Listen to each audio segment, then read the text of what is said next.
Good evening and welcome to this live broadcast with me, Rona Nahabwe, together with Winnie Wiinza Nakauchi for the sign language interpretation. Thank you for joining us for Business Today, where we bring you the latest business news within the region. Now, to kick it off with the protest over the new digital plate fee, the Committee of Physical Infrastructure has begun its assessment of the petition by Kampala Capital City Traders Association, CACITA, over issuance of new registration plates by joint stock company called Global Security. The traders have asked the committee to review some of the items under which the project among is the 713,000 shillings, which they call exorbitant for Ugandans.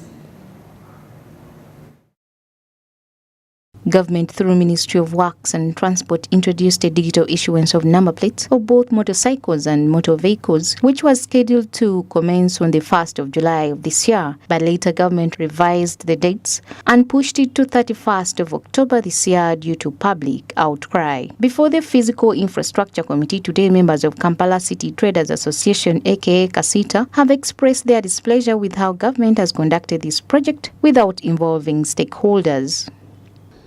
Chair, we want to make it clear that there are no stakeholder engagements of any kind, where we are looking at approximately 2.4 million motorcycles and 1.7 motor vehicles with different owners and users, and all these people are actually not aware of this new system. According to CACITA, the whole process was rushed without proper sensitization of the masses, especially the end users, in addition to the exorbitant fee of 713,000 shillings, which is not fair to Ugandans who are struggling to make ends meet.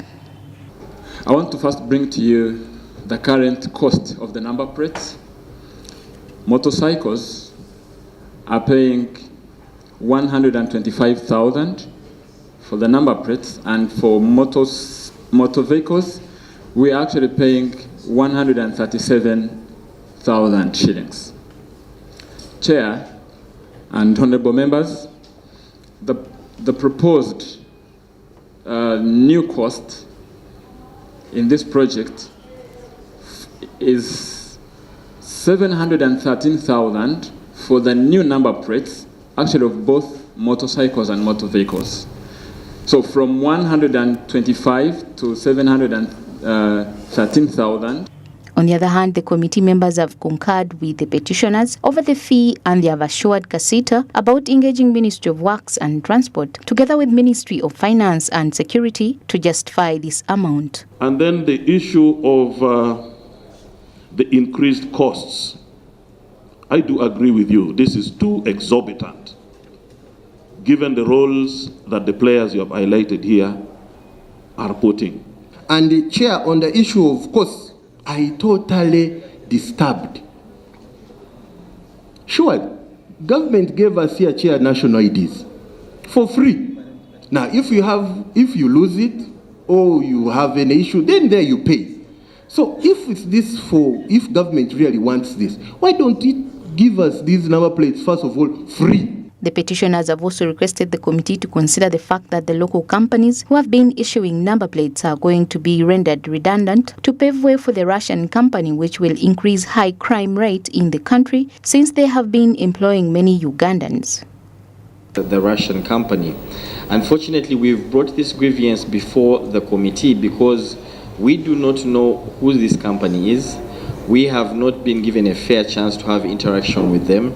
Neither have they approached us in any regard to sensitize us on who they are, what they came to do, what their intentions are, and what the benefits or detriments to the average Ugandan. And by average Ugandan, I mean you and me, because I believe everybody in this room might either own a motorcycle or a motor vehicle. We do acknowledge that this is a foreign company, and we would want to have Ministry of Works at least give priority to local companies within the who have the potential to provide the service by way of local content promotion.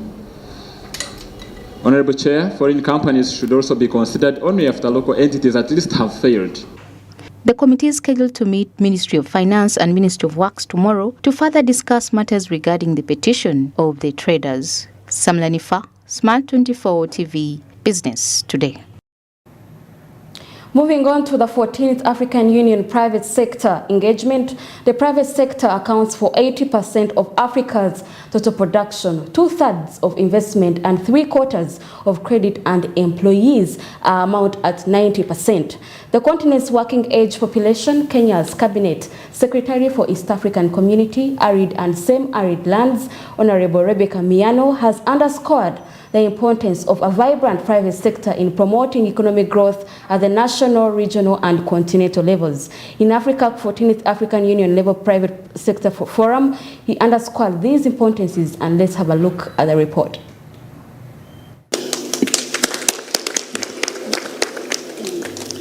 Following the closure of the 14th African Union High-Level Private Sector Forum in Nairobi, Kenya, Honorable Rebecca Miano, Kenya Cabinet Secretary, East African Community, reveals that the need for a robust private sector of the realization of Africa's sustainable and economic transformation in achieving growth objectives of Africa's economies. I am particularly gratified by the theme of this forum, whose focus is on public-private sector engagement for inclusive growth and sustainable development, with emphasis on deepening regional and continental trade and investment towards the implementation of the African Continental Free Trade Area.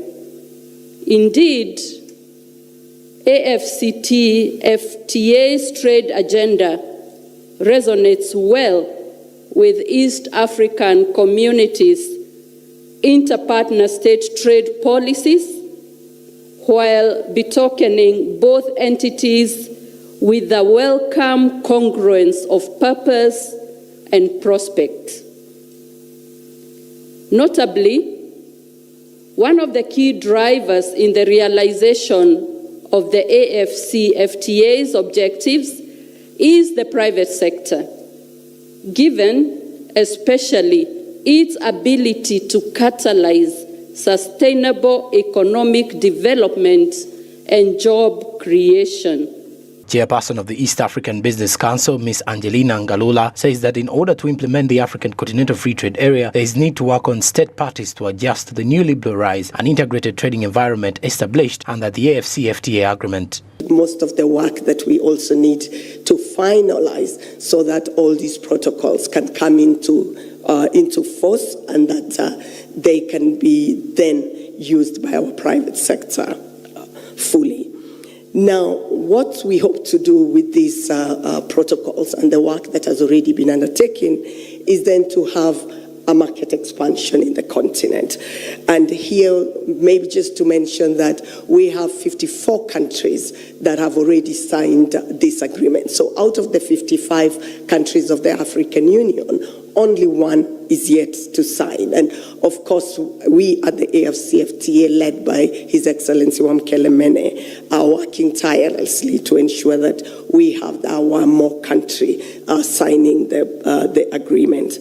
According to Dr. James Mwangi, CBS reveals that Africa is at 3%, and yet they are 17% of all population, and they need to collaborate to clear the issue of jobs in Africa. If we are 17% of the world population, you then can imagine we could support 17% of the global production, because we are the consumer. So we would move production from 3 to 17. That is increasing production 5 times. Jerome Paul Sonko, Samuel Kirimunda, Business Today. In an ambitious move towards economic prosperity, the East African community has embarked on a path of economic integration and market expansion, aiming to boost and enhance livelihoods of millions across the region. By leveraging on advantages of a larger integrated market, the East African member states are embracing a new era of cooperation and collaboration that is set to transform the economic landscape of East Africa. With a combined population of over 280 million and a diverse range of natural resources, the EAC region has the potential to become a formidable economic force on the African continent. However, fragmented markets and trade barriers have historically hindered the realization of this potential. Recognizing the need for a unified approach, the EAC member states have undertaken bold measures to facilitate economic integration, which has been crucial in driving prosperity. Prosperity is supported by having big markets. When companies or families produce goods or services, how many consumers will buy these products? If a product does not have enough buyers, the business will fail. By eliminating tariffs, quotas and other restrictions, the East African community has created a conducive environment for free movement of goods, services, capital and skilled labor within the region. This has not only attracted investments but also stimulated cross-border trade, resulting in a significant expansion of market opportunities for businesses and entrepreneurs. We must take advantage of this big regional market to grow, guarantee the prosperity of our people.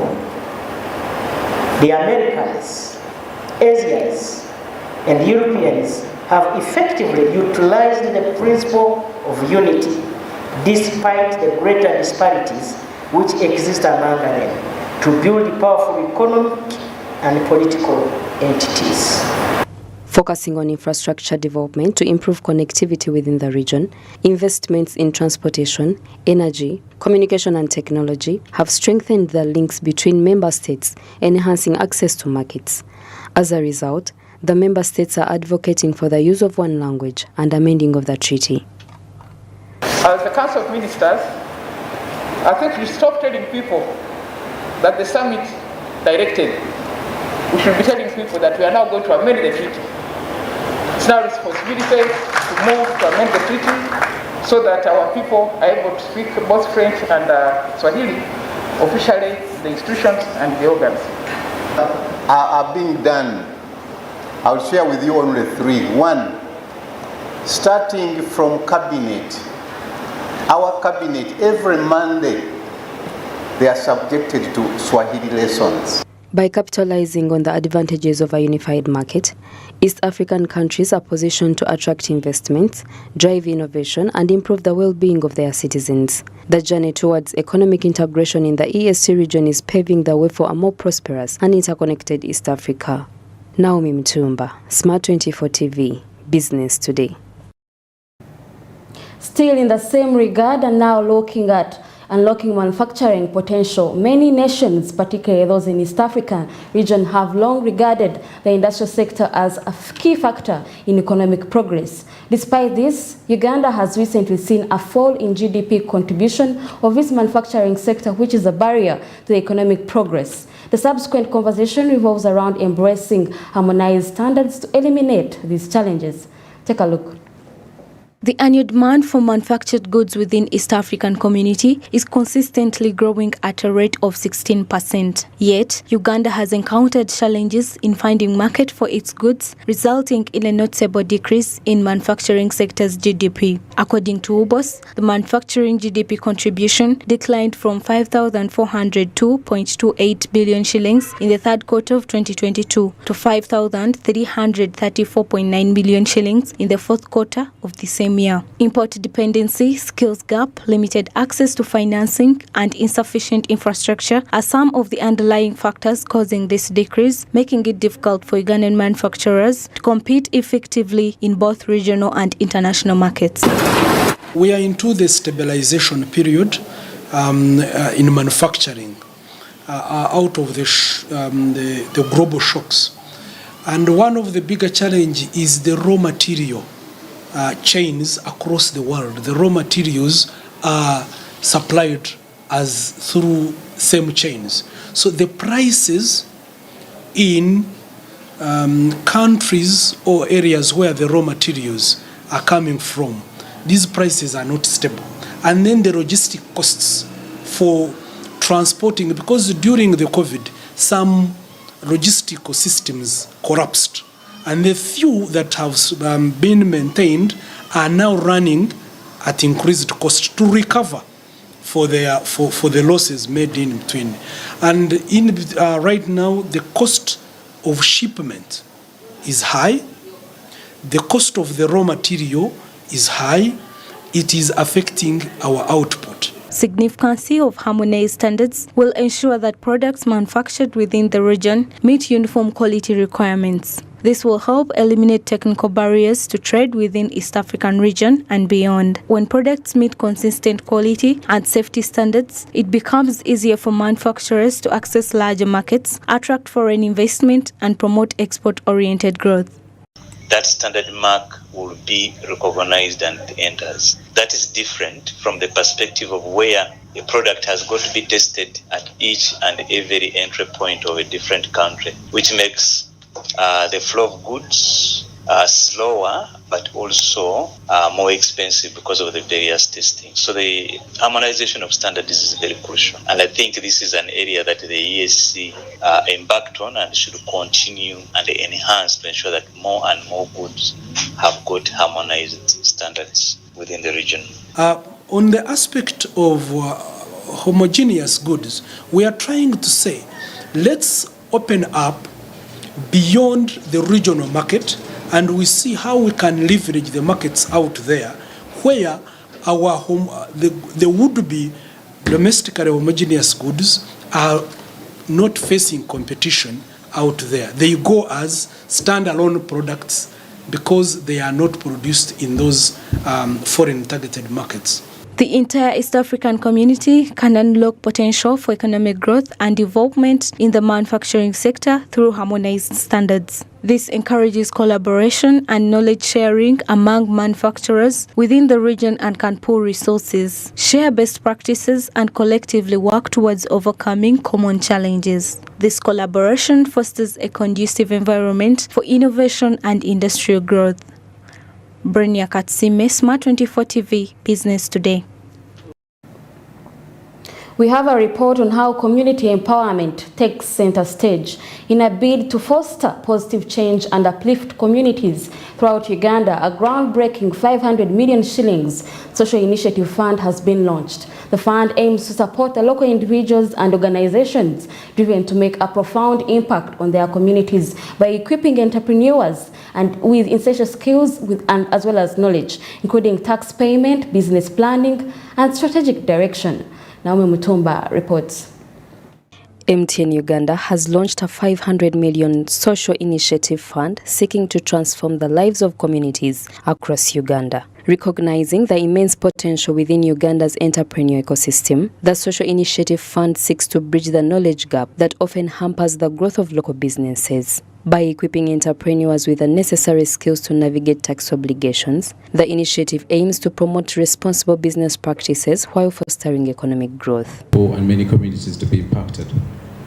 But we have seen that even with 20 million shillings, the change that can be created can become very big and very massive. And so what we're encouraging is, let's keep it under 20 million. And when we say 20 million, it's not that mean that if you have a project of 5 million, now change it and say, okay, fine, now I'm going to put 20 million. I think we'll evaluate the projects based on the value that they bring. But the projects should not exceed 20 million shillings.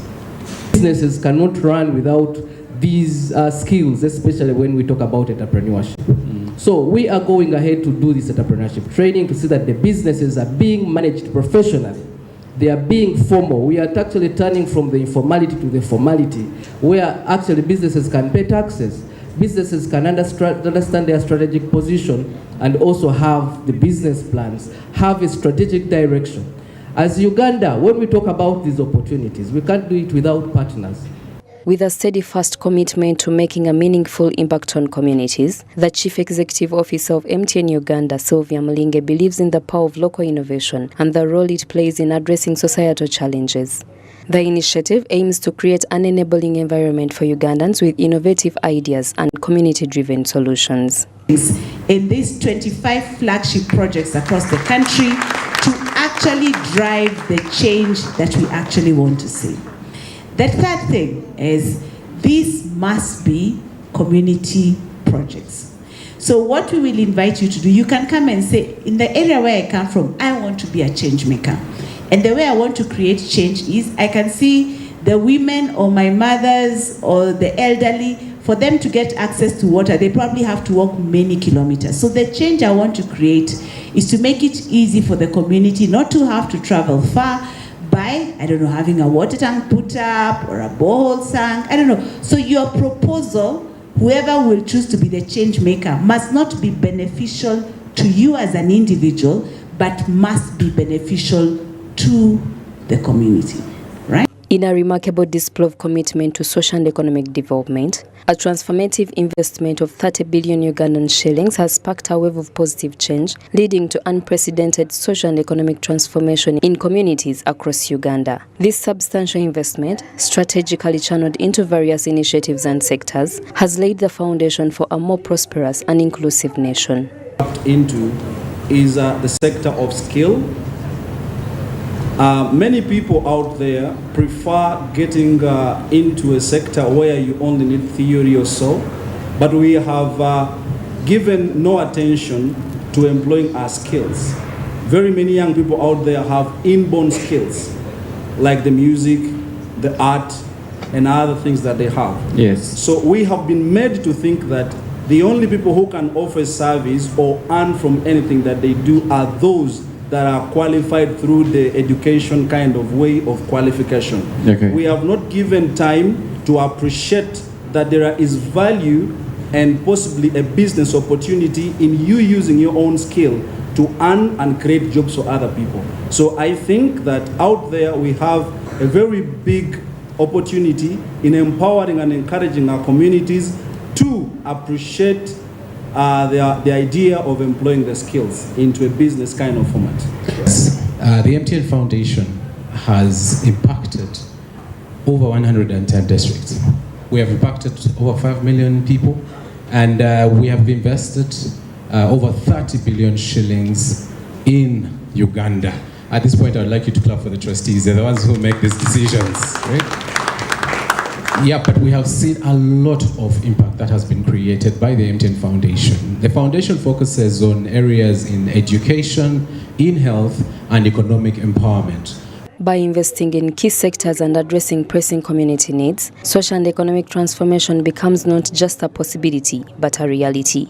As Uganda continues on its journey towards sustainable development, investments of this nature will play a vital role in empowering business growth. Naomi Mtumba, Smart 24 TV, Business Today.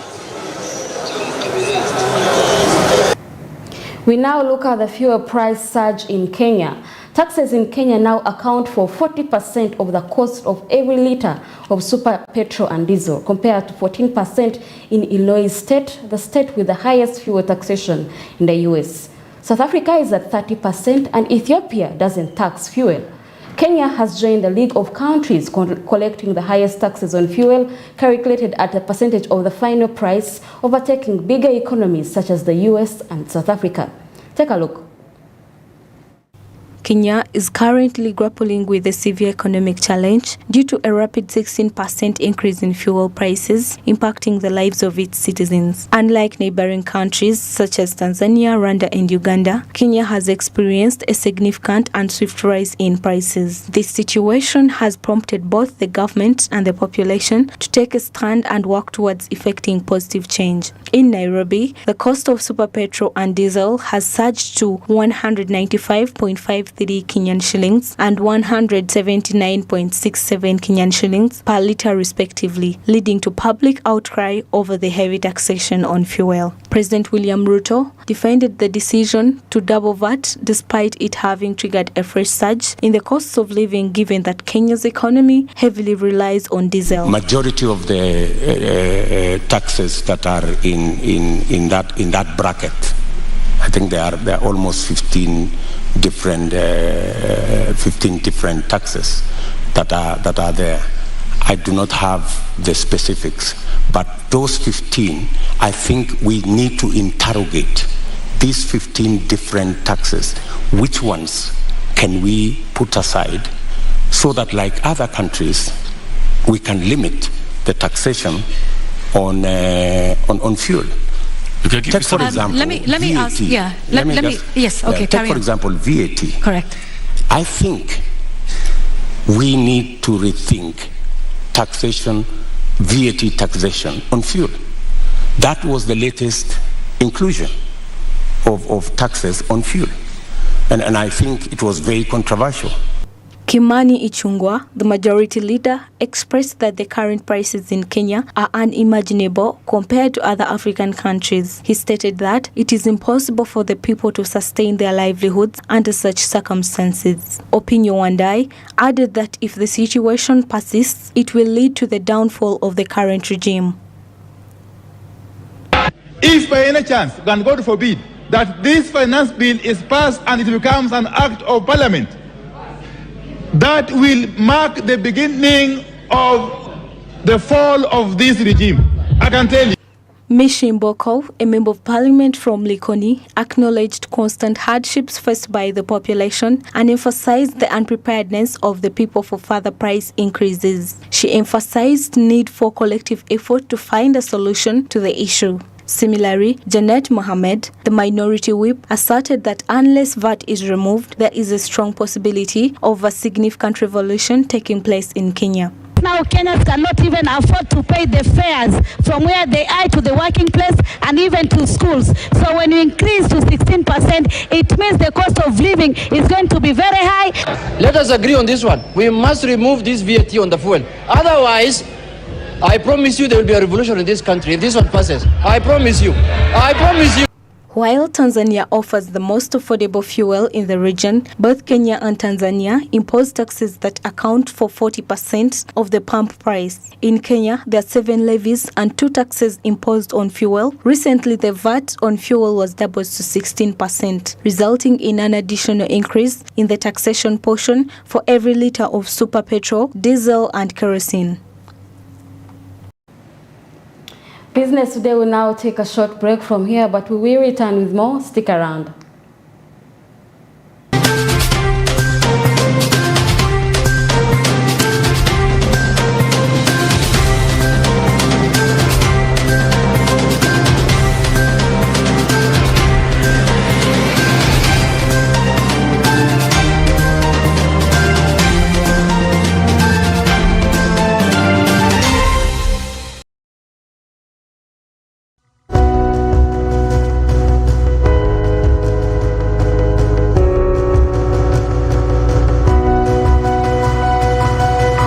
Smart 24, driving business. Cooking oil like no other makes your meal so sweet and scrumptious. The taste of Uganda, yeah, the taste of Uganda.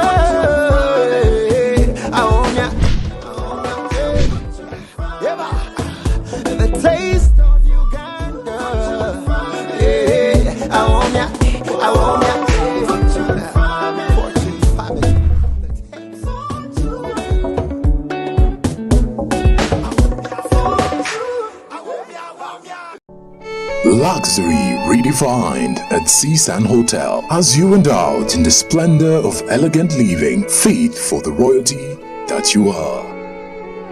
Step into comfort, pampering and blissful customer-centric service as you select from our range of comfy, exquisite living quarters furnished to meet with your royal preference.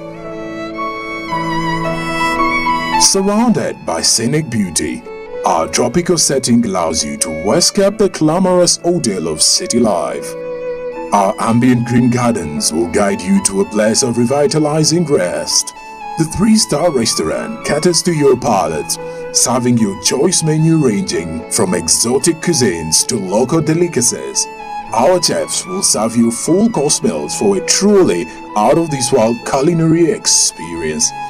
Our fully stocked bar to whet your throat, from renowned global brand whisks, brandies, gins, beers and wines to our locally celebrated beverages, you will not lack for any brewage. It's an all-new experience in the East at Seasand Hotel. So visit today at plot 15 to 19 Spire Road, Ginger, or contact us on +256 751 719 960 and +256 785 354 614 for reservations. Seasand Hotels, luxury redefined. Say goodbye to paperwork and travel costs. Now every MTN customer can register to invest in securities anytime and anywhere with Zabu in a few simple steps. Step 1. Dial *292#. Step 2. Select option 1. Register with Zabu. Step 3. Enter your full names. Step 4. Enter your national identification number. Step 5. Enter your national identification card number. In 24 hours, you will receive an SMS confirming your registration. Congratulations, you are now ready to invest.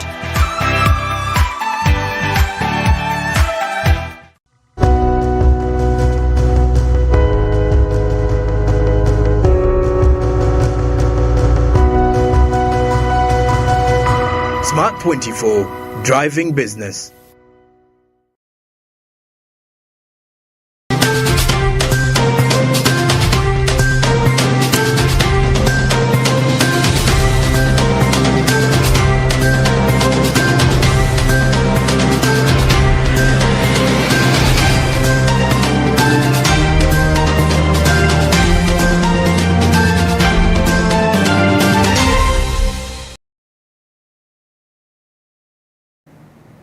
Welcome back from that short commercial break. You're still watching Business Today. Thank you for sticking with us. Now, continuing with reforming higher education financing, the National Council for Higher Education has responded to the pressing issue of financing higher education following the suspension of the student loans by the Higher Education Students Financing Board due to insufficient funding. Stakeholders have emphasized the necessity of investing in higher education, aiming to enhance the quality of graduates entering the job market, subsequently boosting employment demand. Recognizing its pivotal role, the government has been urged to enhance public-private partnerships as means to enhance education's potential as an engine of the nation's investment. To optimize the impact of education spending, the World Bank suggests that countries should prioritize public investments for marginalized communities, focus on quality education, and explore alternative financing methods for higher education. According to a financial analysis by the National Planning Authority on government funding for public institutions, Muvawala revealed that the majority of the budget is allocated to wages. Ask ourselves, as the principal, in this case government, and the parent, given enough capacity to the universities and higher education institutions to deliver quality? I'll leave that to you. I think not. 2. Stakeholders have also noted that several universities are offering courses with limited market demand, resulting in the production of incompetent graduates. This observation is made in comparison to countries such as the UK, Switzerland, and Canada, which generate income from their education systems. As a landlocked country, Uganda is urged to expand its educational opportunities and offerings. The other challenge is that a number of universities are competing on courses that do not have the market. And I think there is a need to identify what do employers need. Why do you have so many social scientists and we don't need them? There are so many. There are courses where we actually need people, particular degree courses. And what I've realized is that it goes wrong at career guidance. Somebody that is guiding people to choose a course does not. Determining whether Uganda can afford to allocate 10% of its GDP to fund National Council for Higher Education requires a comprehensive analysis of the country's economic capacity. Budgetary policies and social needs are all at play. Disbursement of this money, you have lots of little funds that are not making impact. Why can't we consolidate them and say, okay, all the money that's coming in Uganda, $20 million for innovation, let the universities bid. The money going to universities, who are the apex of higher education in this country, is 1.01 trillion, which is 11% of the 9.6 trillion. However, of that 1.01 trillion, this is the breakdown of the money I'll give you. 582 billion is going to paying wages, which was raised by Mr. Muvawala. Are we paying wages? Are we paying wages to bring out our graduates, or are we competing to other things? Of that, The country needs to take decisive action in increasing the number of students on government sponsorship. According to Professor Waswa, he suggests starting with fully funding primary schools and prioritizing science-led courses to achieve quality education. The capacity of Uganda to replicate Canada's education-driven contribution of $400 million to the economy is questionable. Student frustrations were amplified when the government suspended the student loan scheme due to budgetary constraints affecting the program that has been in place for nearly a decade. Science actually entails. Pay the tuition.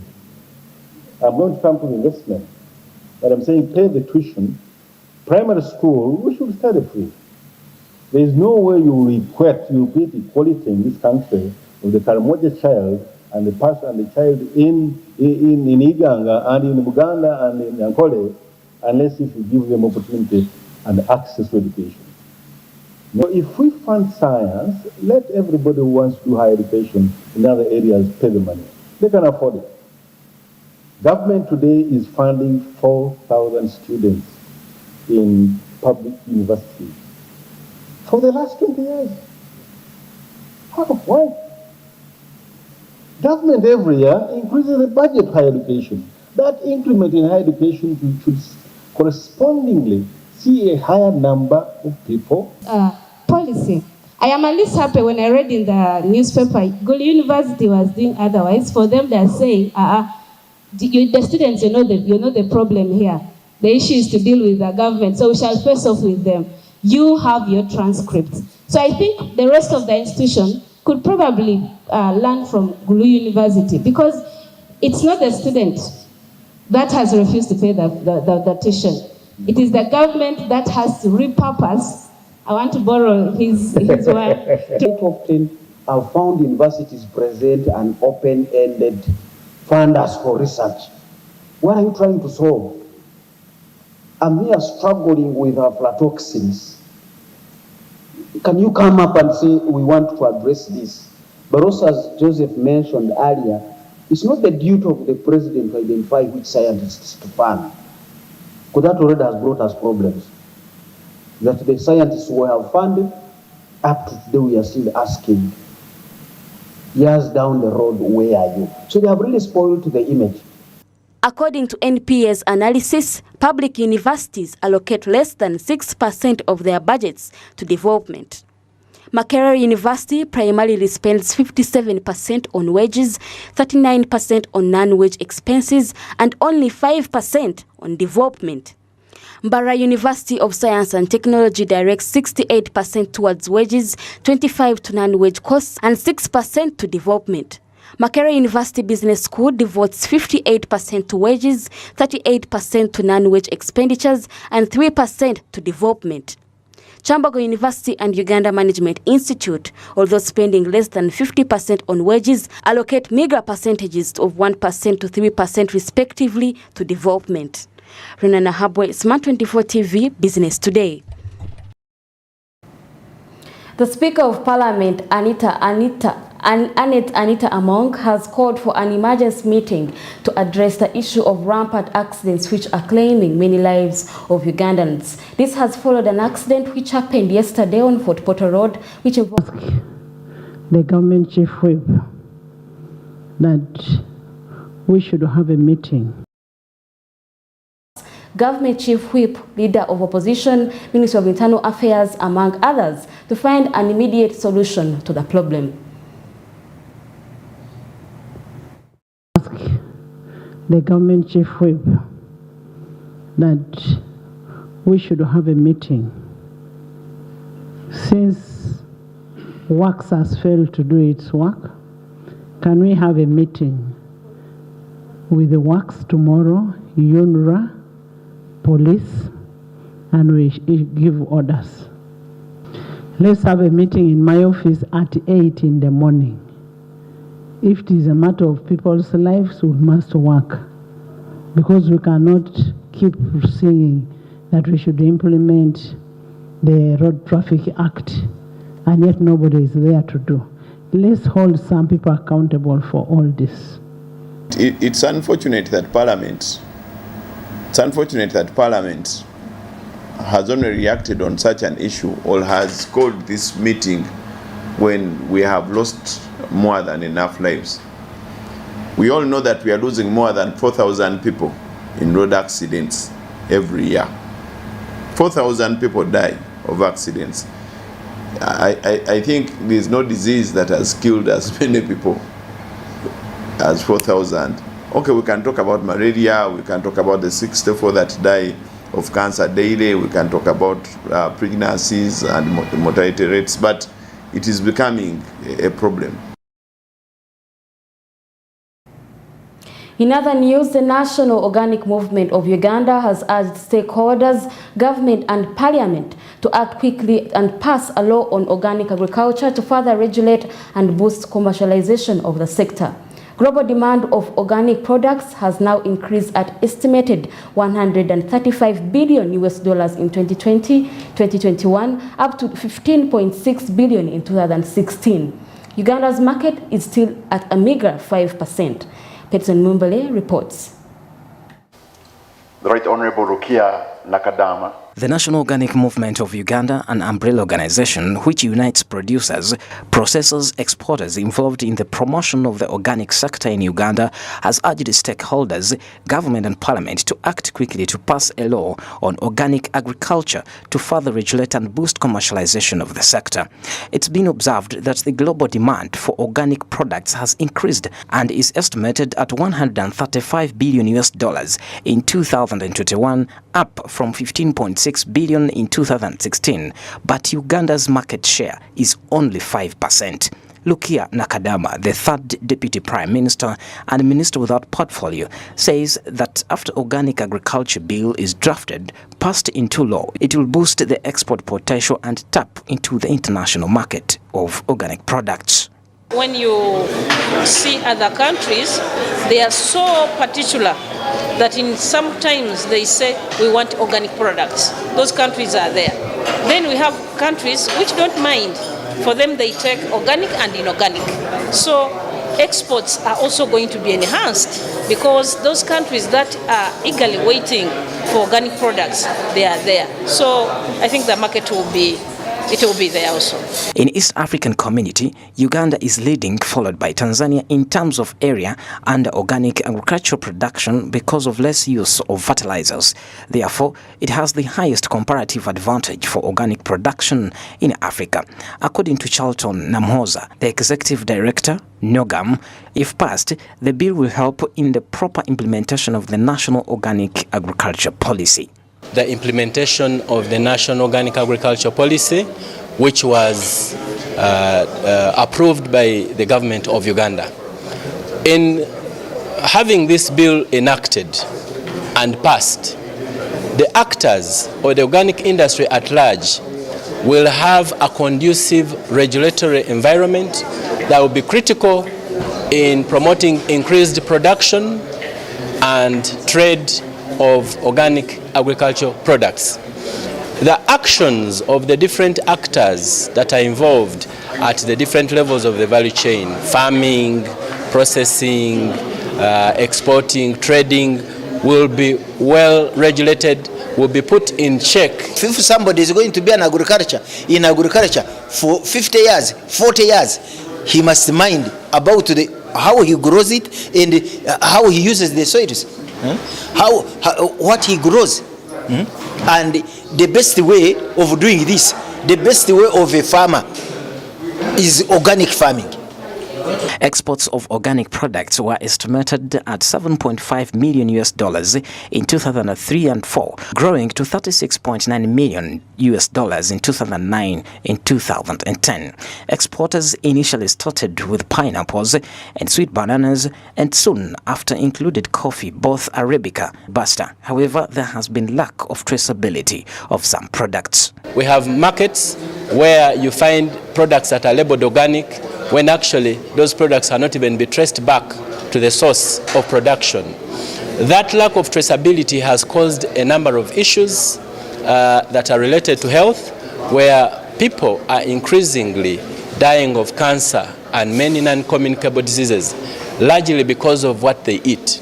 There are many toxins in the crops in the products that you find on the market, and Uganda has been red flagged. When you go to the markets like Nakasero, Kalere, and many others, some of the vegetables are heavily dosed with chemicals that are very harmful to our health and very harmful to the environment.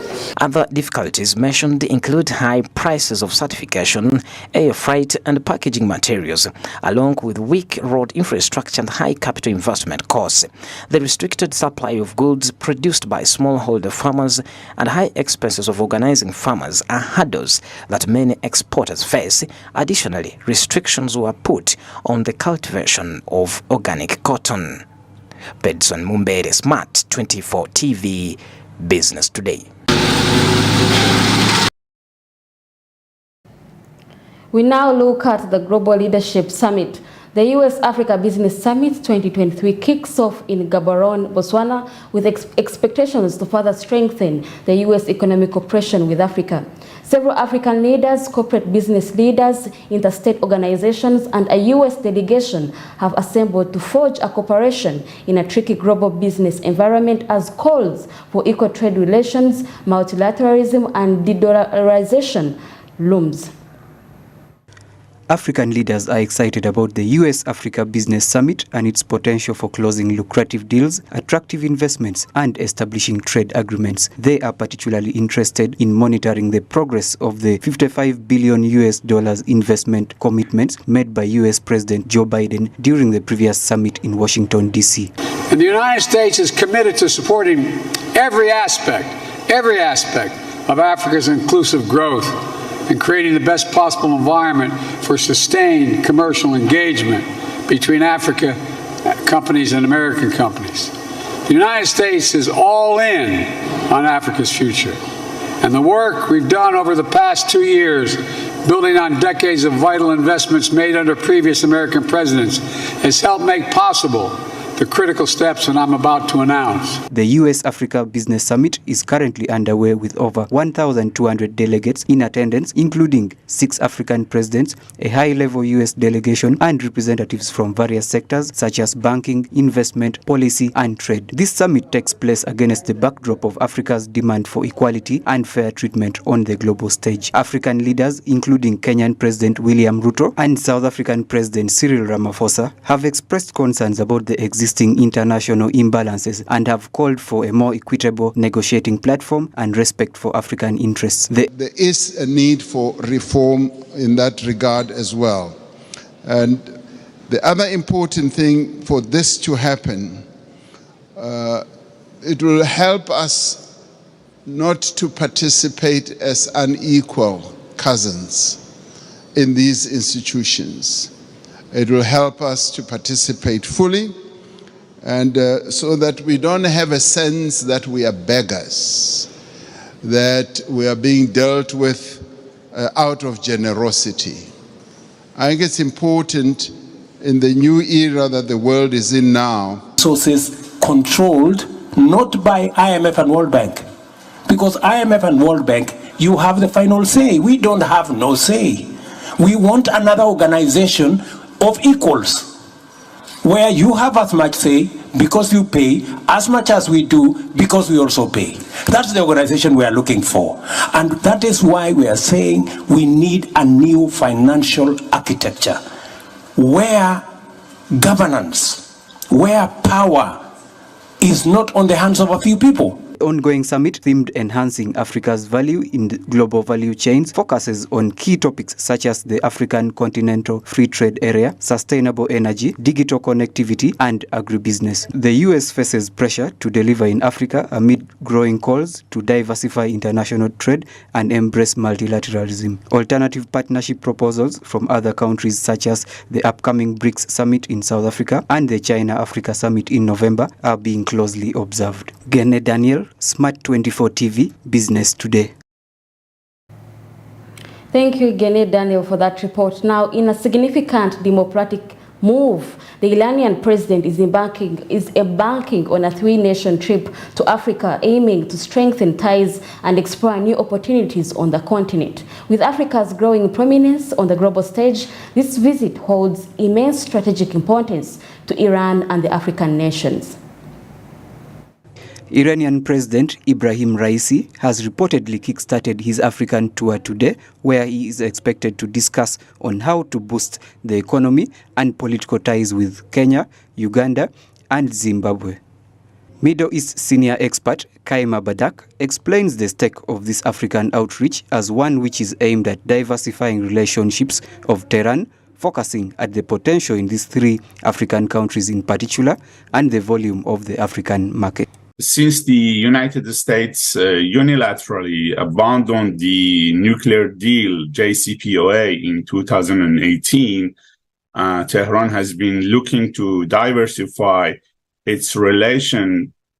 So looking at the potential in these 3 African countries in particular, and the volume of African markets in general, this visit seems promising. However, Badak remains worried on how this relationship with these African countries will work in the next 2 years in the presence of US sanctions on Iran. He further asserts that if the Western sanctions remain in place and Tehran has unsolved problems with the Financial Action Task Force, there is nowhere within the SWIFT banking system. After the supporting of the President Putin directly or indirectly during the Ukrainian war, the Iranian economy and Iranian currency has been dropped down.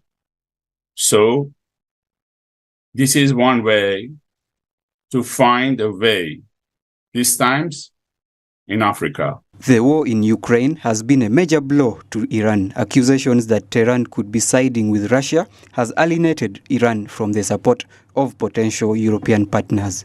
It should also be noted that after the start of the Ukraine and Russia war, the Iranian economy dropped down, and the African tour is looked at as one of the ways to find the way of revamping the Iranian economy.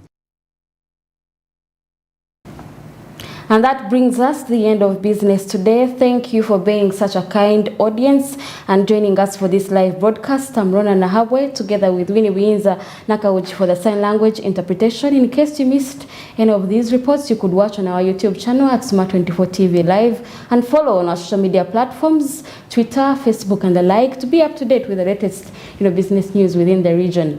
You have a good evening.